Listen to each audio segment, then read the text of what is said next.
loolu mooy loo xam ne dañoo ne woon lu gënoon mooy mu nekk ci keppaaru président liggéeyal mais bu nekkee dans 2 stations différentes rek ak personnalité bu mu am rek lii da nga ko doon gis maintenant nag ñuy dem di dem ba gis li nga xam ne lii ni kon bu ñu toogee ba léegi seen ay divergence ñu teg ko ci mbedd mi ndaxte tey jii boo déggee premier ministre mu dem assemblée mu ne j'espère que le président va retrouver ses esprits ah si wax na ko fa. c'est la première institution de ce pays. oui maanaam. waaw merci beaucoup c'est le mot qu'il a dit va revenir à la raison j'espère que le président va revenir à la raison Alima kan la ñuy wax que revenir à la raison mooy koo xam ne lu muy def jàpp nga ni àndut ak sagoom àndut ak xelam. ah il a perdu sa lucidité. donc boo nee le président va revenir à la raison fekk démb newoon nga dëkk bi amul autorité bu ñu mënul nañ ma bàyyi ma jiite. fekk tamit toog nga président de la république beneen réew toog nga ne yéen président yéen a ñàkk volonté politique xaw ma courage politique. Prenez vos responsabilités sans compter nag tous les actes de défiance que tu fais tous les jours donc c'était inscrit dans le temps kañ la woon moo desoon mais du loo xam ne lii en soi bette na maintenant tout de suite là pour man c'est une parenthèse qu'on ferme mu des nag maintenant fan la ñu jëm fan la ñu jëmee réew mi mais du tere nag Mohamed. waaw. Diomaye président de la République tàqale ko nag Ousmane Sonko premier ministre. du tere ñoo bokk bilan bi de. waaw mais du tere ñoo bokk bilan bi. bu si nekkee ñoo ko bokk bu si nekkul ñoo ko bokk. parce que on continuera à nous dire Sonko moo tax ñu fal Diomaye. donc Sonko est aussi comptable du bilan de Diomaye. pour man ba tey Diomaye mooy Sonko mooy Diomaye. en termes de bilan et de réalisation lu si baax ñoo ko bokk lu si baaxul ñoo ko bokk. mais xanaa ci 2 ans yi. non ci fii ba mandat bi jeex la. fii ba mandat bi jeex. ñoo ko bokk. ah ouais ñoo ko bokk. mais loolu est-ce que du tooñ Ousmane Sonko. Ousmane Sonko mi ñu doq à 2 ans wala 3. non 3 ans yi ñëw est-ce que da nga ko ci dugal. ñoo ko bokk ñoo seen bilan boobu li des ci mandat bi luñ ci liggéey.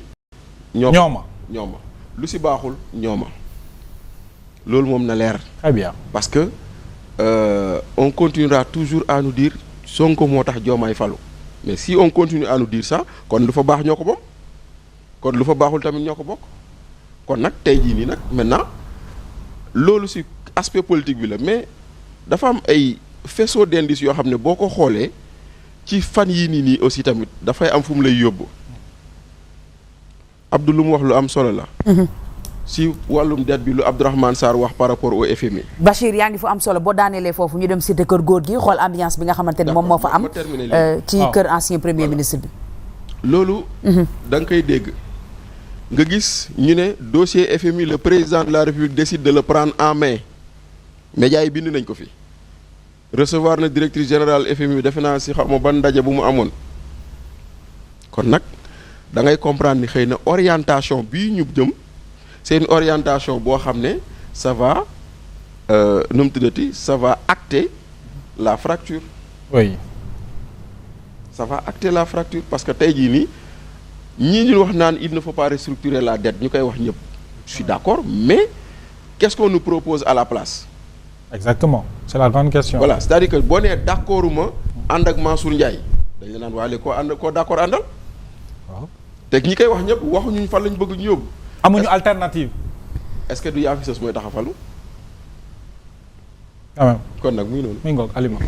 alors mi ngoog dinañ dem léegi ci kanam incha allah dañ leen bàyyi ngeen continuer ci kanam dinañ dem cité kër góor gi xooli ambiance bi foofu Omar moom it.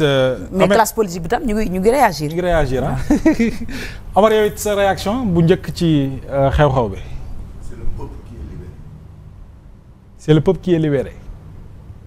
ah loolu de rëy na. jamais dans l'histoire politique de ce pays. ñu dàq un premier ministre ñëpp di jubilé. et ça a commencé à l'université. sauf waa Pastef. loolu moo am. aujourd'hui mu neex mu bañ a neex ñu rafetal kàddu yi bañ a ñàkk rafetal kàddu yi Sénégalais yi dans la plus grande majorité le mal c'était Sonko. c'était ça. ci ingénierie politique lañ nekk ingénierie politique. fa lañ nekk. Le président a fait une déclaration un entretien. oui. mu ne ñett yii moom a séq ñett yi moom a séq ak Sonko. benn bi famille la. lors de la grande petite interview. nee na benn bi famille la Ousmane Sonko ngi sama kër waajuram bu jigéen mi ngi sama kër ku ko wax du président Diomaye. beneen bi mu ne état la mooy suma premier ministre saa yu ma demee ba gisuma lu ma beex mu nekk doxalin bu baax ma daax ko ñu ne ko beneen bi nag mu ne parti bi la te parti bi dama ci am légitimité la ma ci liggéey ñëpp xam nañ ko structure parti bi yëpp maa ko defar yenn saa yi ma oo ko diggante xarit ma yedd ko moo yedd boobu nag am na lu muy signifié ki ñuy yedd nag lu tax ñu di lay yedd mooy am na loo jëf lan nga jëf ba ñu lay yedd loolu lañ bëgg a xam ñun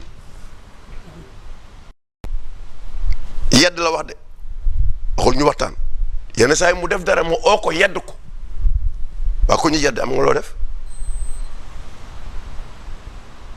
tey jii que le présidence la Sonko tontu ko ci assemblée tey la ko tontu ci assemblée bi nee na dama ko sàkk woon moo tax moom ak assemblée nationale ñoo ko déggoo pour mu dem tey loolu la wax mu tontu ko mais da ko tontoo ci fonds politique yi mooy yedd naa ko pour ñu xoolaat fonds politique yi indil naa ko loi mu gàntal ma indiwaat ko loi mu gàntal ma ne ko nag bis bu ñu demee ba député yi def une proposition de loi pour ñu xoolaat nan la ñuy organiser les fonds politiques bu boobaa dina ñaaw gàcce la si ñun loolu la ko tontu donc il veut montrer que la responsabilité c'est le président mais pour ñu bañ ko jut baaraam si la waxee ne man sax am naa fonds politique mooy mi ngi préparé président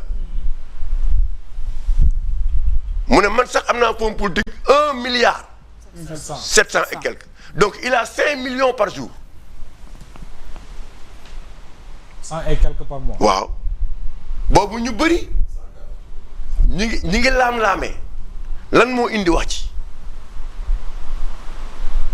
bi c'est les jeunes di organiser wu ba mu jël téléphone bi di wax en direct dana le moi n'existe pas dans le parti boobu il s'adressait au président parce que le président jour